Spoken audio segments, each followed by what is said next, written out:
What? What? What the hell is this? Harumph. I didn't get a harumph out of that guy. Give the governor harumph. Harumph! You watch your ass. I see you shiver with anticipation. Let the show begin. Hey everybody, this is David Heretic coming at you with another edition of Reactions, Reviews, and Rants. And tonight... Okay, making their debut on the channel tonight, we have Plush. Yes, indeed. How about that? Plush making their debut on the channel. Before we go any further, for those of you who are feeling inclined to do all the clicks and the likes and the bibbity boobity bop, do me a favor. Before you do all that clicking and liking, please watch the whole video first, okay? Give me a chance to earn those clicks and likes. Now, after the video's done, if you still feel like doing all those clicks and likes, then by all means, feel free to click away. This comes as a request from Steve Vasek and Jeff Volp. They both want to see me react to this song by Plush called Hate. Now, haven't heard the song before. No, I have not. To the best of my knowledge, this does not resonate with me in any way, shape, or form. However, there's always a possibility I may have heard the song in passing and I just don't realize it. So as always, if I start listening to the song and I suddenly go, are you kidding me? This is that song? I'll let you know. That's the truth. You know me, I'm gonna be honest with you guys. This was posted by Plush Rock Vivo. Uh-oh. Is this a Vivo video? Don't have very good luck with those. I guess we'll see what happens. And the video has 26,296 views. It'll get you there. Other than that, there's really nothing else left to say. Link to the original video will be down below in the video description for your viewing pleasure at your leisure. Let's get started. What do you say? Are you ready? Are you ready? Because here we go. All right, here we go. Plush Hate. There we go. Pretty simple. All right, let's do this. All right, boy, let's do this.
The last phrase of that chorus, it felt a little forced. Like, it felt like she was trying to put too many syllables in.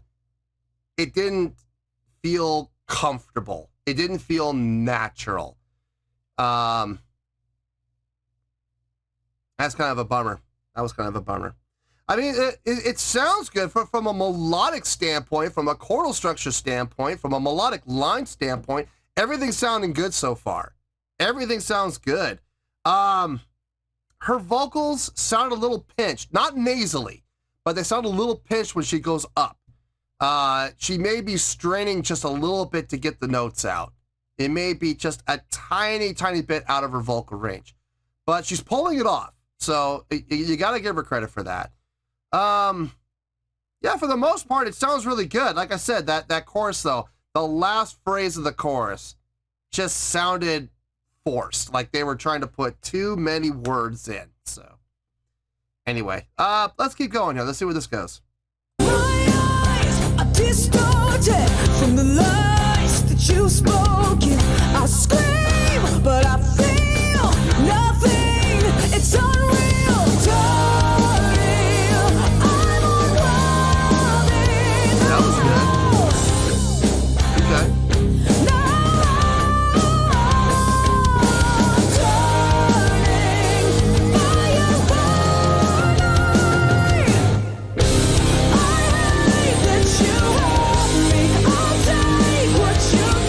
That's fine.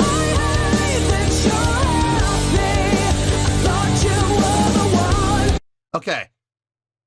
That part was fine. I got no issue with that part. The number of syllables in those phrases were just fine. I mean, there were a few in there, obviously. It wasn't simple, but it still fit. You know what I mean? It still fit within the meter. Everything felt fine. Nothing felt forced.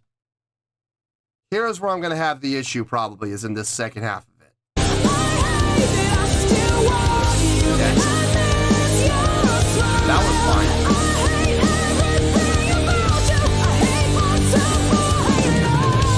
You see what I mean? It felt like they were trying to squeeze them in. Like, we got to get it in there. Get the shoehorn. We got to make it fit.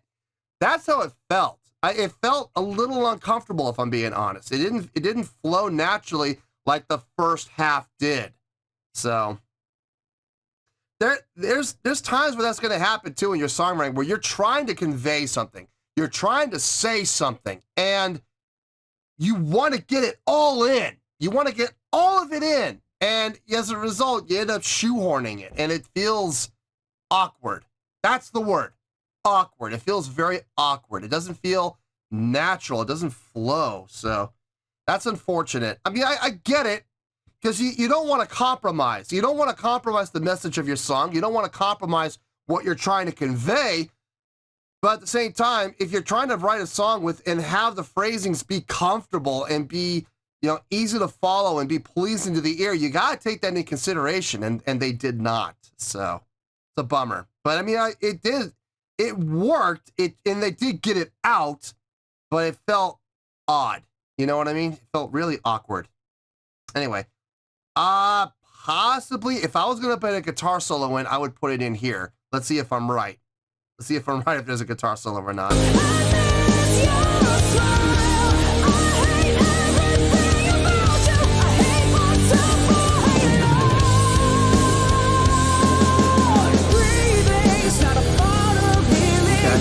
No guitar solo.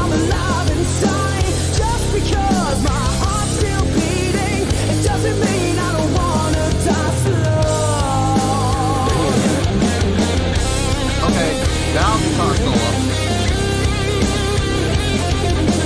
Nice dilettante.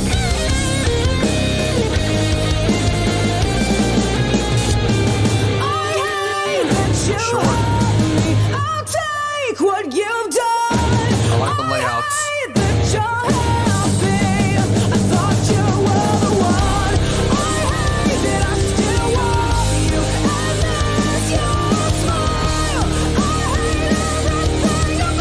This is the part that feels awkward. That's fine.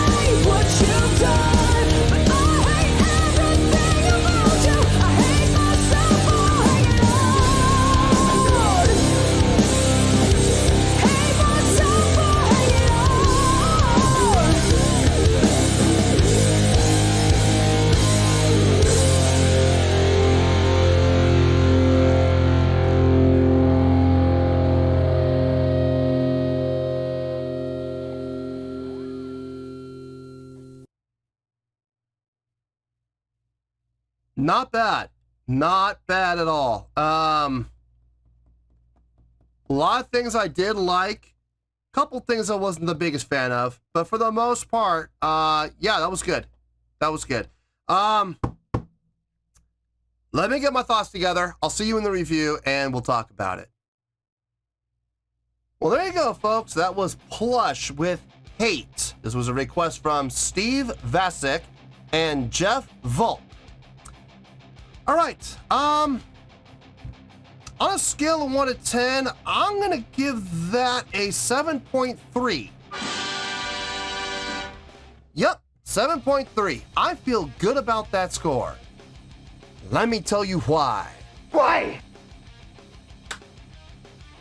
Okay, overall, I enjoyed this. This was fun to listen to. I had no problem listening to this song, and I honestly would not have any problem listening to this again. It was a good song. I really have no issue with it except for a couple of things, and this is not, maybe this is just me. This is just personal taste, okay? So listen, don't take my opinion and turn it into fact. Don't take my opinion and turn it into the gospel. It's my opinion, guys, okay? So don't sit there and go, no, you don't know what you're talking about, blah, blah, blah, blah, blah, blah. Listen, everyone's entitled to their opinion. You're entitled to yours. I'm entitled to mine, okay? Well, let's just leave it at that. Now, I'm going to start in a weird place. I'm going to start with the guitars. The guitars sounded good, man. I think that was one of the best parts of the song for me, honestly.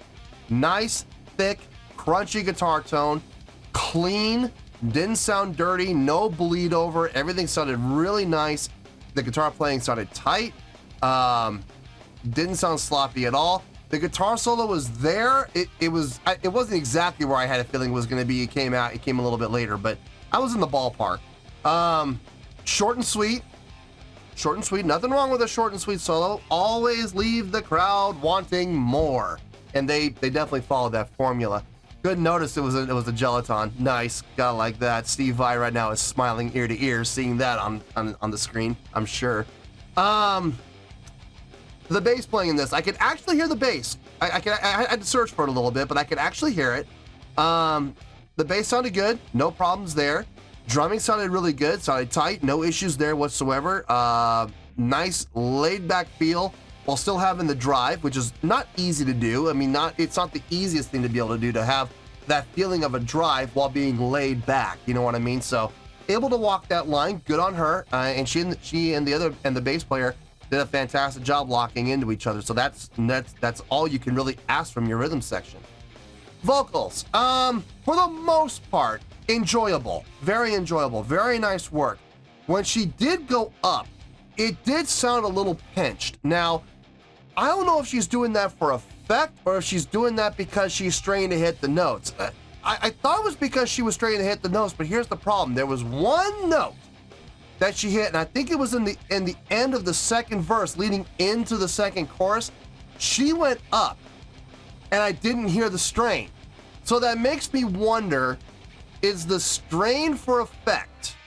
And I have a feeling it is. And now, why the effect? I don't know. I don't know why they would go for that effect, because to be perfectly honest with you, I personally didn't think it sounded all that good. I don't think it added anything to the song. Maybe it added something to to what was being said. I don't pay attention to lyrics. It's not because I don't care. It's because lyrics literally go over my head. Even if I had a lyric sheet in front of me, they will still go over my head. I don't understand lyrics. I never will. I'm sorry. That's my weak point, is understanding lyrics. You ask me to interpret chords all day long, no problem. But lyrics, just never been my thing. So maybe there was something in the message of the song that called for that strain to just help convey the feeling and the message of what was being said in the vocals. It's very possible, but from a vocal standpoint, I don't know why anybody would intentionally want to put a strain sound effect into the vocals, but she did. I have a feeling it was intentional. I don't think it was because she strained to hit the notes. My other gripe was in the chorus, the last phrase of the chorus. The first half of the chorus I had no issue with. The next phrase, like the third phrase of the chorus, it was okay. It was a little shoehorned, but not bad. Okay, it was not bad. It didn't sound awkward. It was a little shoehorned in the first part of it, but in the second part of it, it was fine. It melded out. So I was okay with it. The last phrase, that's where I had the issue. They really shoehorned the lyrics in there. Now, I know I've been involved with bands, many bands, where we've written songs where we're trying to convey a message. And the vocalist, usually is the one writing the lyrics. and they will do the same thing. They want to convey the message, and they need this to be said, and they try to shoehorn it all into. I'm like, guys, that's not going to work, man. You can do that, but it's going to sound really weird. And the lead vocalist was like, oh, it'll be fine. It's not fine, because then we'll get to that part and we lose the crowd. I mean, I know that sounds stupid, but it's true. I mean, you'll see the crowd, they're rocking out in the groove, and all of a sudden here comes this, overly complicated, shoehorned, second half of the chorus, and the crowd literally stops grooving and they look at us like, what are they trying to do? You know what I mean? Dude, I don't get it. I don't get it either. So it's a dangerous thing to do. Now, luckily it wasn't very much. It was just the final phrase of the chorus, but out of all the phrases of the chorus to shoehorn, that is the one that you don't want to shoehorn. The last phrase of the chorus is the most memorable phrase of the chorus, 9 times out of 10. And unfortunately, this is going to be remembered for all the wrong reasons. So if you're going to shoehorn, number one, don't shoehorn. That's the first thing. If you're going to shoehorn, do it in the middle somewhere. Do it at the end of the first half of the chorus, or at the beginning of the second half of the chorus. Put in one of those two phrases, somewhere where you can bury it. And then have the at the beginning and have the ending of the chorus be very easy to listen to, because you want those to be memorable, especially the last one. So yeah, the shoehorning did kind of get on my nerves a little bit, but I mean, other than that though, the song was really good. I mean, it's really well written, well executed. I like the chordal structure. The melodic lines fit within the chordal structure. It all flowed really well. Like I said, the rhythm section did a really good job of setting up the mood and tone and feel of the song, so good on them. Loved the guitar tone. I really did, man. That was a nice, thick, crunchy guitar tone, and I was here for that all day long. Vocally, like I said, it was a good job. I questioned the addition of the strain. I don't know why they added that in there. I suspect it was done intentionally. Why, I don't know, but there's that. And then, like I said, the chorus, the shoehorning, we've already talked about it. So yeah, 7.3, it's a really good score. I mean, remember guys, I score all the way down to 0. So getting a 7.3 by definition is a really good score. Now, if you don't believe me, that's okay. I have a solution for you. Scroll down a little bit. Scroll down in the video description. You're going to find my scoring system chart down there, and you'll clearly see 7.0 to 7.9 is the grading scale for what? What does it say? It says really good. Okay, so this is getting a really good score, a 7.3. That's where we're at, and that's where we're going to stay. So 7.3, final score, I have spoken. Well, that's going to do it for this edition of Reactions, Reviews, and Rants. Hope you all enjoyed the show. Hopefully I was able to entertain you. If I was able to put a smile on your face and brighten your day, then I did my job, and I'm so glad I could do it. If you guys feel like joining the fan base, go ahead and click on that button down there. If you guys want to like the video, go ahead and like the video. If you guys want to ring the bell, go ahead and ring the bell. It honestly doesn't make any difference at all to me, but if you guys feel like doing these things, then by all means, feel free to do so. Well, that's going to do it for the night, folks. Thank you very much for watching, and as always, this is David Heretic signing off, reminding you to stay fabulous and support each other. Later. Peace.